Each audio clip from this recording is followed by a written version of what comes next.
So, Robert, it's your held belief that you have been abducted by extraterrestrial life, is that? That is absolutely right, yeah. Of course it's my belief it happened.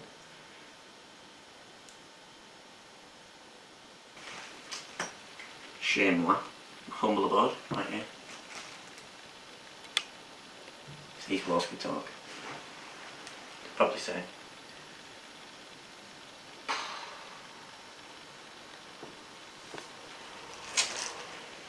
They don't know what they say. Right. But they've been through a lot. Yeah. Several layers of paint been put on these walls. Hollow. And when did it happen? Night time.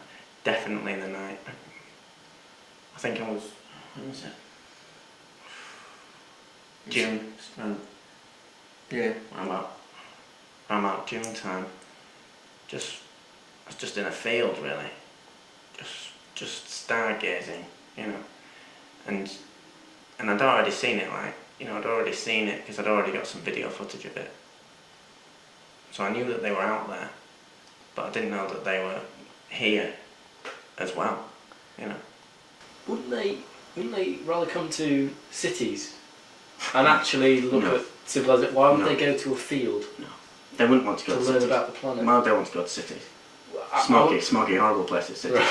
They want to go to the countryside, the country air. My profession is the hunter of UFOs. I'm quite well known in America. Look at that, and you tell me that it was. You tell me that that's a fake. You tell me that. Look at that. So where was that taken? Outside. Right. Definitely outside. Yeah. I'd say 99%. I've done some previous hunting. Crocodiles. Twisters. But nothing quite this epic. So there's been a celebration or something? Champagne? You've seen the champagne. You've seen the champagne already. Yeah. It'll be. Oh, yeah. Like that. It's all nicely done up for me as well, with like a little bow. This was actually a present from my godparents on my 18th birthday. It's unopened, obviously. I was going to say that for a special occasion, I think, but one hasn't really come up yet since my birthday. Quite a sophisticated book, but I've got other small ones for children, unsolved mysteries. If you could Want to start off on? Well, exactly. It's a brilliant. That's great. It's a funny fun cover, but don't let that fool you. It's serious. Yeah. Intense stuff. So you've got the Loch Ness Monster. Loch Ness Monster, because it's not UFO specific. Sure. I don't know whether that's a downside. Is that your expertise though? UFOs. Certainly is. Certainly is. Look, kidnapped by aliens. I'm not the only one. You know, that's just a fact. That's just a fact. Right there. It's in a book. It's a thin book.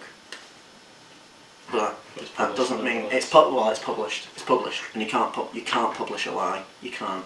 They don't let you do that anymore. No. It's illegal. Well, you know, my next door neighbour doesn't really speak English or at all, but her carer was absolutely dumbfounded, absolutely speechless. She said, "You were lying, so and so." I got given another bottle on my 21st birthday. Unopened. Again, I'll wait for a special occasion for that one as well. So can you walk us through it? I can tell you about it if that's what you mean. Now, I was unconscious for most of it, but I do remember all those bits, so that's alright. Now, I do remember that it started off with a formal interview with, the head alien, Gregor, I called him. And that was just a little bit of a get to know you kind of. Hello, here we are. They're not unfriendly. They're not unfriendly. They're quite civilized, really. They were quite like people. They didn't really look any different. So maybe you can can open them, when you get some evidence and prove to the world that UFOs do actually exist and they are actually identified. Well, actually, first time I got evidence to that effect, I was given another bottle of champagne. Unopened, obviously. Just waiting for that special day. That was worth the champagne.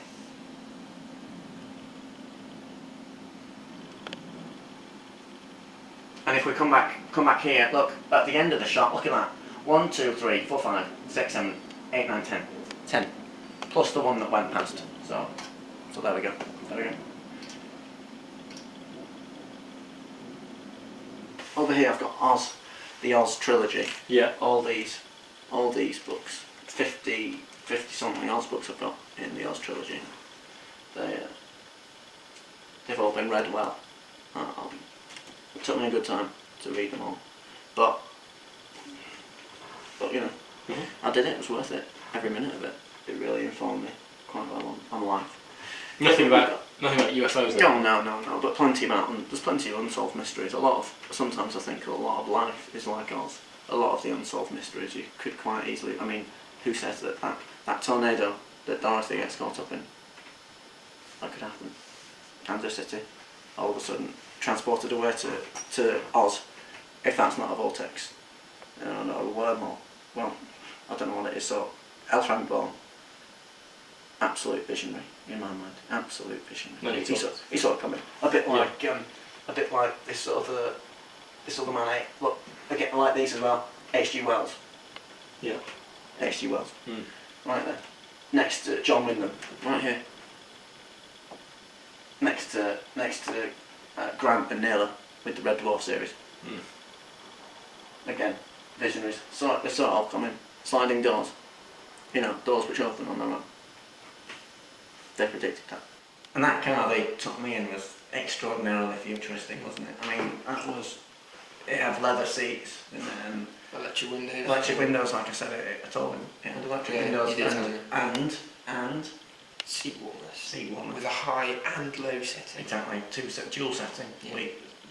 Seat warmers. That was obviously those features were extra and only in the front seats because we're not in the future, are we? It's not the year 3000. No. Yeah, not quite. It's only 2006. Yeah. Still 994 years ago. Exactly. It won't be 2007. Wow. January. What else have we got? We've got Shakespeare, of course. Shakespeare and Homer. Like the best programme ever, without a doubt. The Simpsons. Any line. Give me any line from The Simpsons. I can quote you absolutely any line from The Simpsons. Absolutely any line. Within the first, couple of series. Any line within, because I've got series 1, 2 and 4 here. Right. And these are like my children. I know all of the, anything I can quote you from these boxes. They hold with them so many lines, but I've got them all up here. Not so much 4, but 1 and 2. 1 and 2, particularly okay. 1. Particularly 1. If you quote me anything from here, I can tell you not any line at all in the first half of this series, without a doubt. The first few episodes of series 1. Anything that Bart says, I would be able to mirror. Right. I would be able to tell you. I would be able to do it. In the first few episodes of series 1. Certainly in the first episode, Simpsons roasting on an open fire, I definitely know most of the lines for that. Right. I sat along, I was just watching it just the other day. I was actually speaking, at least. Mirroring what they were Well, they'd singing along, but not singing. Well, exactly. They'd say something, I'd repeat it, and almost as if I knew what it was. The rug. As I say, just insulation. Right. Never really use it, but it does keep me warm. A little bit warmer than I would be if it weren't. Just by being there. Just by being there. All right. Yeah. Adds insulation to the wall. Just by being there. It also acts as a windbreak. If I was imagine that the window's open and the door's open, where are you going to sit? There's a draft. Sit on the other side of that. Problem solved, really.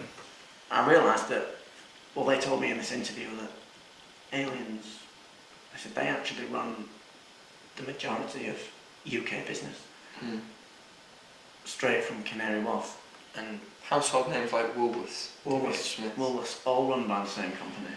Company of aliens that I went for an interview with. Yeah. And well, they abducted me, didn't they? Put me in the back of their car. Well, I suppose it was more of a flying saucer, but it had the appearance of a car. Yeah.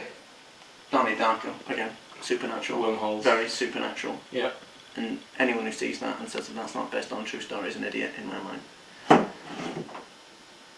The Hurricane, that's a bit of frivolous fiction for you. That's a good film, but it's just silly. It's not important what the weapon is. Yeah. The most important thing is that we maintain the upper hand by keeping the element of surprise. And I think by wearing a hat like that, a camouflaged hat, definitely maintain that element of surprise. That's my bass guitar. Right there. Well, in that box. Which I sometimes use to scare away the crows so I can get a clearer shot of the sky. So you take it with you? Oh yeah. You've got to. You've got to. No. You're naked without it. It's my weapon. Elvis. Booze, of course. I hear you. Well, that's a crude term for it.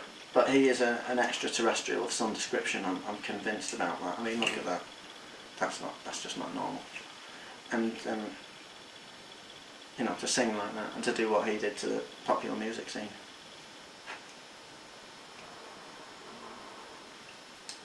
Absolutely amazing, inhuman, unbelievable. And where did he go? Did he not die? Can visit his grave and... Did he die? Well, why does no one know where his grave is then? Why does no one know where he's buried? If you do, you can go and get a tour and see it at Graceland in Memphis. I've seen it. Got Pingo here. He's a character, isn't he? Pingo. There you go.